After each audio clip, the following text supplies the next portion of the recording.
So gold pulled back a little bit, and if this is the sign that we've been waiting for, well, it's not a very big sign.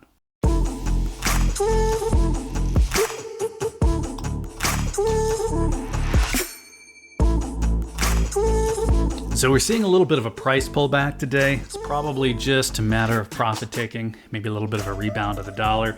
But the question of whether it's time to buy again, it's already coming up. Now, for some people, it's just always time to buy. You'll hear people say it's better to have gold and silver and not need it than it is to need it and not have it. And generally speaking, I agree, but I don't think that's universally or infinitely applicable because there's always a question of how much you need and then when you should buy it. And it has not been a big enough pullback for me yet. Some of that is just my personal situation where I'm at on a goal, but some of it's just overall buying strategy. And I want to give my quick take on that last part.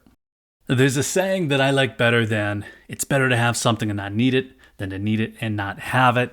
And it is that it's better to be a warrior in a garden than a gardener in a war. So it's just a more holistic view than collecting useful things. It's more about becoming useful yourself. I don't even know who came up with it because it's a translation, probably just a simplification of some Lao Tzu writings. He said some very similar things. I think that it applies really well to life in general, and it's a better view on gold and silver ownership, at least in my opinion. So the short view on this is just that being the warrior in the garden is more about training the mind, training the body, than it is about simply having a thing. Now, both of the sayings work here fine. I'd rather have gold and silver and not need it than need it and not have it. But it comes up in the comments a lot. I mean, it's fair, but I wouldn't explain gold or silver ownership quite that way. Something about the saying makes it seem like hoarding or stashing things with no real application or no real actual intent to use them. I heard somebody say once that it's better to have a Humvee and not need one than to need one and not have it. Now, that was after he happened to buy one from one of those surplus auctions, and I think that he was joking mostly, but I think of that anytime I hear that saying now. It's a really good example of how maybe that's not always universally applicable. Not everybody needs a Humvee. Maybe you don't need that particular thing in the first place. And I'm not saying that you don't need gold, you don't need silver, that's your decision to make, but gold and silver prices are still very high right now, and you always see this short delay where prices shoot up and then people start to amp up all the reasons that you need it. Now, right now, the hype is about CBDCs or Chinese-Russian trade deals or some similar kick to the hornet's nest that isn't even directly related to the rising prices. The jump in gold price is more about risk aversion right now. It's about forecasts about the Fed interest rates, and it's about that residual anxiety about the banking industry. Now, the reason that I like the warrior and the garden philosophy over that idea of having a thing just in case you need it is that the warrior and the garden idea takes the wider view. It's more about being ready for really anything that comes up rather than just any one thing.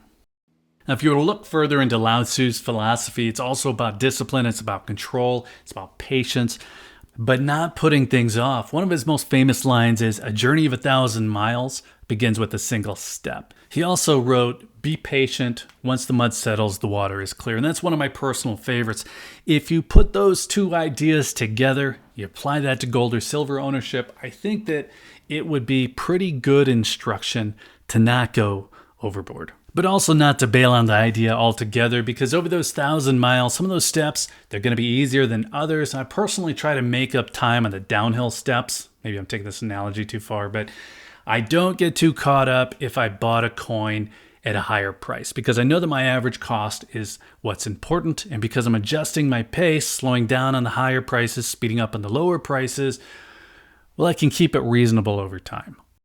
The timing's nagging at me a little bit right now. I'm going on 4 weeks of not buying, and one thing that I've noticed over time is that there's a certain momentum to buying regularly. I had a streak going on for years, buying some amount of gold monthly. And at the time, prices were well below the all-time high price. So I bought the same thing for 8 years over and over, and then I would just pick up more when it was convenient. And that was a good habit. I didn't have to think much about it. And that kind of habit really adds up over time. Now, I changed that up in 2020. I started working harder to time those purchases to hit the better prices. I started buying some different things. I was really varying how much I'd buy on those dips. but nothing broke the momentum. But now what I'm looking at is either waiting some indeterminate amount of time between purchases or buying smaller things, buying smaller purchases with higher premiums that I'm comfortable with. So it's either break the momentum or break the rules a little bit. So regardless of what's happening today, the trend for both gold and silver is still pretty bullish right now. So if gold was to continue to pull back, then maybe I'd make a normal purchase. For me, that's still somewhere in the range of $19.50 for gold. If it goes below that, that's kind of when I get excited. If it does jump back above $2,000 though, what I'm not going to do is just continue to buy with that better to have something and not need it philosophy on an infinite loop. So there's still reasons to buy right now. I can come up with maybe 3. You either want to build a base, you want to maintain some kind of momentum, or it's just convenient to you that cash is just sitting there, it's burning a hole in your pocket. And those are practical reasons. There are probably some really bad reasons to be buying right now too. One might be that somebody's telling you the price is about to explode. Maybe it's somebody's telling you that you're about to lose control of your money because of CBDCs, or some other hype pushed by somebody who really knows nothing about your situation. And that warrior in a garden philosophy adds a layer of thinking to that idea. Just something to consider right now while the hype is high. It's more like training. And if we were to take that analogy further again, well, Miyamoto Musashi is another writer who's been associated with that saying. He was a warrior philosopher, a 17th century Japanese sword master. And the idea in his case would be, sure, it's better to have an extra sword and not need it than to need it and not have it. But more than that, it was better to train the mind, the body, the spirit to become this legendary badass that the guy was than it was simply to have an extra thing available. I get comments here off and on about how gold and silver won't save you in an SHTF situation, and I always find that kind of funny. I get it. I'm sure I seem like the gold geek because of this channel, but it's only one thing I'm up to. Nobody in real life thinks of me as the gold guy. And if I need to get my head on right, I'm not splashing gold around and rolling in it. I go to the gym, I go to the range, and I think that working on your health sometimes can be better than working on your wealth. Maybe focusing on training up a skill is a great way to avoid the fear-mongering, all the noise that's going on. You're doing something about it.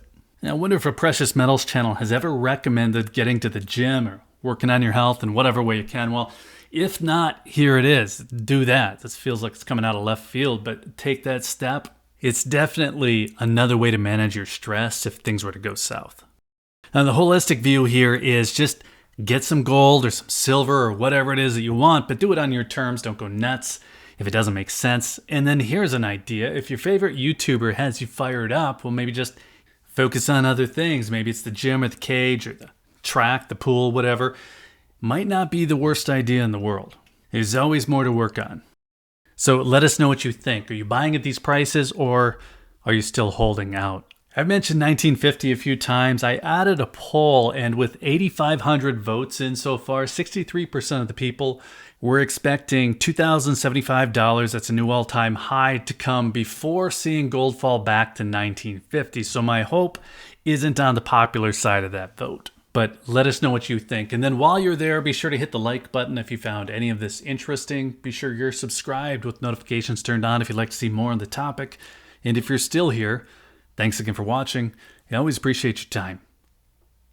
Take care.